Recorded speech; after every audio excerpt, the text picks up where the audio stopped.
Para penumpang terlihat pucat dan kosong, seperti bukan manusia.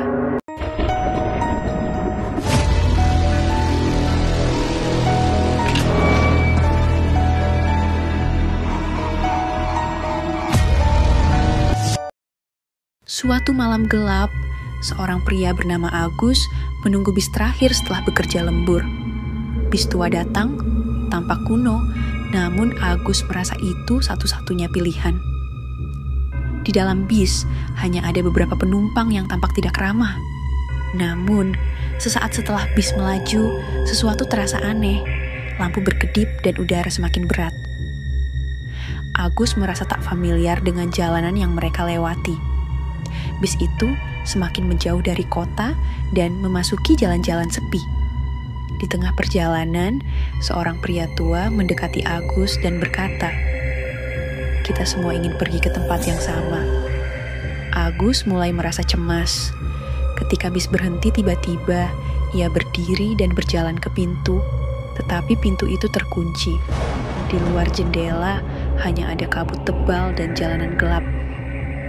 Para penumpang terlihat pucat dan kosong, seperti bukan manusia. Agus melihat keluar dan terkejut melihat sebuah bangunan tua dengan papan bertuliskan tempat terakhir.